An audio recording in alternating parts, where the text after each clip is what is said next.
23 জানুৱাৰীত পালন কৰা হয় নেতাজী দিৱস। আপোনালোকে যদি নেতাজী দিৱসৰ বিষয়ে চমুকৈ জানিব বিচাৰে তেন্তে চাওক আজি মোৰ এই ভিডিঅ'টো। তেন্তে আহকচোন নেতাজী দিৱসৰ বিষয়ে কিছু কথা জানো।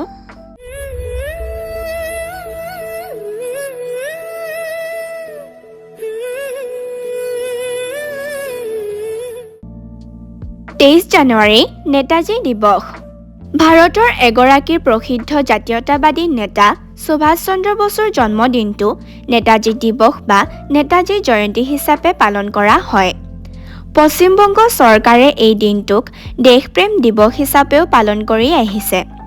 23 জানুৱাৰীৰ দিনটোত পশ্চিম বংগত ৰাষ্ট্ৰীয় পতাকা উত্তোলন কৰি সামৰিক মৰ্যাদাৰে নেতাজীৰ প্ৰতি শ্ৰদ্ধা নিবেদন কৰা হয়।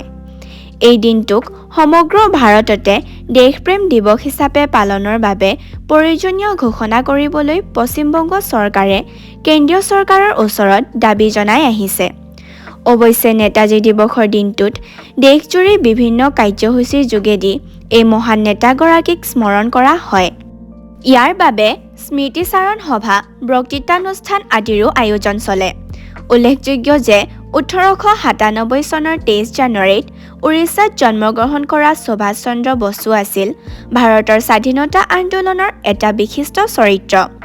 1936 চনত তেওঁ ভাৰতীয় জাতীয় কংগ্ৰেছৰ সভাপতি নিৰ্বাচিত হৈছিল যদিও কংগ্ৰেছৰ কাৰ্যকৰী সমিতিৰ লগত মতানৈক্য হোৱাত 1939 চনত ফৰৱাৰ্ড ব্লক নামৰ এটা নতুন দল গঠন কৰে। ব্ৰিটিছ চৰকাৰে নিজ গৃহত সুভাষ চন্দ্ৰক নজৰবন্দী কৰি ৰখাৰ সময়তে 1941 চনৰ 17 জানুৱাৰীত তেওঁ পলায়ন কৰি দেশ ত্যাগ কৰে আৰু ছদ্মবেশেৰে আফগানিস্তান, ৰাছিয়া পাৰ হৈ জাৰ্মানী পায়গৈ। 1943 চনত তেওঁ জাপানলৈ যায় আৰু আজাদ হিন্দ ফৌজ নামৰ সশস্ত্ৰ দলটোৰ সৰ্বাধিনায়ক হয়। সশস্ত্ৰ সংগ্ৰামেৰে ভাৰতক স্বাধীন কৰাৰ সপোন দেখা সুভাষ চন্দ্ৰৰ সৈন্য দলে 1944 চনৰ 18 মাৰ্চত ব্ৰহ্মদেশৰ ভাৰত সীমান্তত ব্ৰিটিছ সেনাৰ ওপৰত আক্ৰমণ চলায় আৰু ভাৰতত প্ৰৱেশ কৰি জাতীয় পতাকা উত্তোলন কৰে। কিন্তু দ্বিতীয় মহাসমৰত জাপানৰ বিপৰ্যয় হোৱাত আজাদ হিন্দ ফৌজ বিশেষ অসুবিধাৰ সন্মুখীন হয় আৰু ফৌজৰ সেনাসকলে ইংৰাজ সেনাৰ ওচৰত আত্মসমৰ্পণ কৰিবলৈ বাধ্য হয়।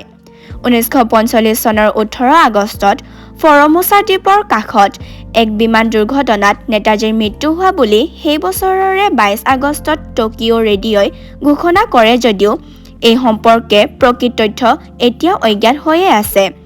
লক্ষণীয় যে 1992 চনত মৰণোত্তৰভাৱে সুভাষ চন্দ্ৰ বসুলৈ ভাৰত ৰত্ন সন্মান আগবঢ়োৱা হৈছিল যদিও প্ৰবল প্ৰতিবাদৰ পৰিপ্ৰেক্ষিতত সেই সন্মান প্ৰত্যাহাৰ কৰা হয়। আজিলৈ ভিডিঅ'টো ইমানেই। ধন্যবাদ।